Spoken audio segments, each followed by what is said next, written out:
ഒരുപാട് കോൺഗ്രസ് മുഖങ്ങൾ മുൻമുഖങ്ങൾ ബിജെപി രണ്ടുപേരും അങ്ങയുടെ പിതാവിന്റെയും സന്തത സഹചാരികളായിരുന്നു. ഒന്ന് സമ്പാദിച്ച പ്രദേശം, ഒന്ന് മഹേശ്വരൻ. എല്ലാവരും സഹചാരികൾ തന്നെ. ബിജെപിയുടെ പ്രധാനപ്പെട്ട കാൻഡിഡേറ്റുകൾ. അത് വീട്ടിൽ നിന്ന് തന്നെ ഒരാൾ പോയില്ലേ, ഇവന് അതിലും മേലെയുണ്ടോ സ്വന്തം സഹായം? യഥാർത്ഥത്തിൽ മുകളിലാണോ ഐക്യമില്ല, അത് താഴെ ഭയങ്കര ഐക്യത്തിന്റെ ഒരു ഇതാണോ സ്ഥാനാർത്ഥി പ്രഖ്യാപനത്തിലൊക്കെ വളരെ ഗുണം ചെയ്യില്ല? അതല്ല, ഞങ്ങൾ അതിൽ ഇത്തവണ കൊടുത്തൊരു നിർദ്ദേശം വാർഡ് തലത്തിൽ തന്നെ തീരുമാനിക്കാൻ പറഞ്ഞു.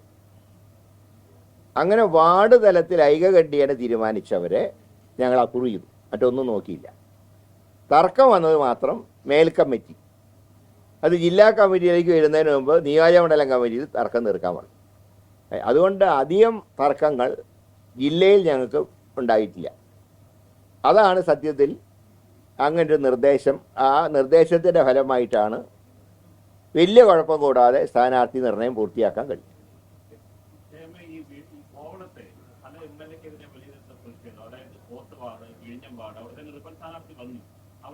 ഈ റിവൽ സ്ഥാനാർത്ഥി വരുന്നില്ലല്ലോ, കാരണം നോമിനേഷൻ ആയിട്ടില്ലല്ലോ, ഇന്ന് പ്രഖ്യാപനം വന്നിട്ടല്ലേ ഉള്ളൂ.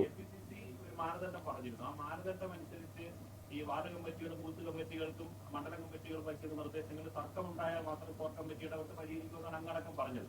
പക്ഷേ കോർ കമ്മിറ്റി നിർദ്ദേശിച്ച പേരുകളില്ലാത്ത പലരെയും സ്ഥാനാർത്ഥികളായി കെട്ടിയിറക്കിയെന്നാണ് വിഴിഞ്ഞത്തെയും കോർട്ടിലെയും ഒക്കെയുള്ള പരാതി, സാധാരണ വാർഡിലൊക്കെയുള്ള പരാതി. അത് പല എംഎൽഎക്കെതിരെ വലിയ ദോഷം ഇവിടെയുണ്ട്. അങ്ങനെ പരാതി അല്ല, ചിലയിടങ്ങളിൽ ഞാൻ പറയാം, ഇപ്പോൾ ശ്രീ ശബരിനാഥ് മത്സരിക്കണം എന്ന് പാർട്ടി നേതൃത്വം തീരുമാനിച്ചു. എൻ്റെ വാർഡാണ് കവടിയാർ വാർഡ്. ഇവിടെ നേരത്തെ ഒരു സ്ഥാനാർത്ഥിയെ പൊതുവായിട്ട് തീരുമാനിച്ചിരുന്നു. പക്ഷേ ഇങ്ങനെ നിർദ്ദേശം വന്നപ്പോൾ ശബരിനാഥൻ്റെ വോട്ട് ശാസ്ത്രമംഗലത്താണ്, വനിതാ വാർഡ്. അപ്പം അദ്ദേഹത്തിന് മത്സരിക്കാൻ പറ്റുന്ന തൊട്ടടുത്ത കവടിയാർ വാർഡ്. അപ്പം ഞാൻ തന്നെ എല്ലാവരും യോഗം വിളിച്ച് അവരെയും കൂടെ സമ്മതിപ്പിച്ച് എല്ലാവരും കൂടെ ആഘോഷത്തോടെ ശബരിനാഥൻ്റെ സ്ഥാനാർത്ഥിത്വം അംഗീകരിച്ചു. ലോക്കലായിട്ടുള്ള എന്തെങ്കിലും പ്രശ്നങ്ങളുണ്ടെങ്കിൽ ഞങ്ങളത് ഈ നോമിനേഷന് മുമ്പ് തന്നെ പരിഹരിക്കും. അല്ല, അതൊക്കെ രാഷ്ട്രീയത്തിലെ ഇതിലും വലിയ കിരീടം മുൾക്കിരീടം ചൂടിയിട്ടുണ്ട്. അത് നോക്കുമ്പോൾ ഇതൊക്കെ ഒരു സാധാ കിരീടം മാത്രം.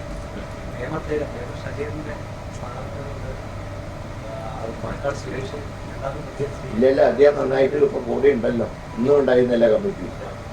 അദ്ദേഹം തന്നെ കോർ കമ്മിറ്റി ചെയർമാൻ. എന്താ എന്നൊന്നും പറഞ്ഞിട്ടില്ല, അത് മിന്നാന്നെന്തോ കൊടുത്ത സ്റ്റേറ്റ്മെന്റ്. പ്രശ്നങ്ങളൊക്കെ തീർന്നതല്ലേ പറഞ്ഞു, അത് നല്ല കാര്യമില്ല. ഇന്നുണ്ടല്ലോ അദ്ദേഹം ഞങ്ങളെ കമ്മിറ്റി ലാസ്റ്റ് ഫൈനലൈസ് ചെയ്ത കമ്മിറ്റിക്ക് പോയി. ഇതിപ്പോ നമ്മൾ ഈ വാഗ്ദാനങ്ങൾ പലതും സർക്കാർ പാലിക്കുന്നില്ല, തെരഞ്ഞെടുപ്പ് കണ്ടെന്നൊക്കെയാണ് പറഞ്ഞത്. ഈ തദ്ദേശ തെരഞ്ഞെടുപ്പുമായി ബന്ധപ്പെട്ട് ജനങ്ങളുടെ പോകുമ്പോഴേ ഈ KPCC വയനാട് ചുരൽമലയിൽ 100 വീട് വാഗ്ദാനം ചെയ്തു. അപ്പൊ എല്ലാവരും പ്രാദേശികമായി ചോദിക്കുന്നുണ്ട്, എന്തോ KPCC. അതായത് അനുയോജ്യമായിട്ട് ഞാൻ പറയാം, വയനാട്ടില് വീട് വയ്ക്കാനുള്ള സാമ്പത്തികമൊക്കെ ഞങ്ങൾ തയ്യാറാക്കി വെച്ചിട്ടുണ്ട്. പക്ഷേ അവിടുത്തെ ഒരു പ്രയാസം എന്ന് പറയുമ്പോൾ അവിടെ സ്ഥലം കിട്ടാൻ വലിയ പ്രയാസം. ഒന്ന്, പല സ്ഥലവും പരിസ്ഥിതി ലോല പ്രദേശമാണ്. ഒരു സ്ഥലത്ത് എന്ന് വീടിന് സ്ഥലം കാണുമ്പോൾ അവിടെ മറ്റേ ഇതാണ് മറ്റേ പരിസ്ഥിതി ലോല പ്രദേശമാണെന്നൊക്കെ പറഞ്ഞിട്ട് പരാതി. അതുകൊണ്ടാണ് ഞങ്ങൾ ഒരു കാര്യം സർക്കാരിനോട് പറഞ്ഞത്, നിങ്ങൾ സ്ഥലം ചൂണ്ടിക്കാണിച്ചു തന്നാൽ സ്ഥലത്തിൻ്റെ കാശ് നമ്മൾ കൊടുക്കാം, വീട് വയ്ക്കാനുള്ള കാശ് നമ്മൾ കൊടുക്കാം. പക്ഷേ ഒരു അനുയോജ്യമായിട്ടുള്ള സ്ഥലം പോലും ഞങ്ങൾക്ക് ചൂണ്ടിക്കാണിച്ചു തരാൻ തയ്യാറായി. ഞങ്ങൾ ചെന്ന് നോക്കുമ്പോൾ ഓരോരുത്തരും ഓരോ തടസ്സമാണ്. അതല്ലാതെ വീട് വയ്ക്കുന്നതിന് യാതൊരു അലംഭാവം വെക്കുക. സർക്കാർ തന്നെ ഇപ്പോൾ എത്രയും നീട്ടിക്കൊണ്ടുപോകും. കാരണം വയനാട്ടിൽ ഒരു പ്രത്യേകതയാണ്. ഞാനവിടെ MP ആയിരുന്ന ആളാണ് 10-13 വർഷക്കാലം. പിന്നെ ഈ മരം മുറിക്കുന്ന വിദ്വാന്മാർക്കൊക്കെ നല്ലതാണ്, അവർക്ക് ഈ നിയമമൊന്നും ബാധകമല്ല.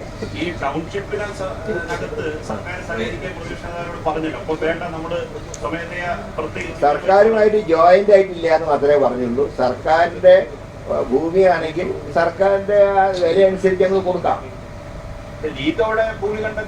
ലീഗിന്റെ തന്നെ ഒരുപാട് തർക്കങ്ങൾ പറഞ്ഞു. വീടെടുത്തു കൊടുക്കാനുള്ള ഫണ്ട് കയ്യിലുണ്ട്, അത് എത്രയാണെന്ന് പറയാം. അത് ഞങ്ങൾ എല്ലാവരും അതിന്റെ ഫണ്ട് കൊടുക്കുന്നുണ്ട്. നിങ്ങൾ 4 സ്ഥലം ചൂണ്ടിക്കാണിച്ചാൽ സ്ഥലം വാങ്ങിച്ചത് അത് KBCയുടെ അതിന്റെ കണക്കുണ്ട്. പ്രസിഡന്റിനോട് ചോദിച്ചാൽ കണക്ക്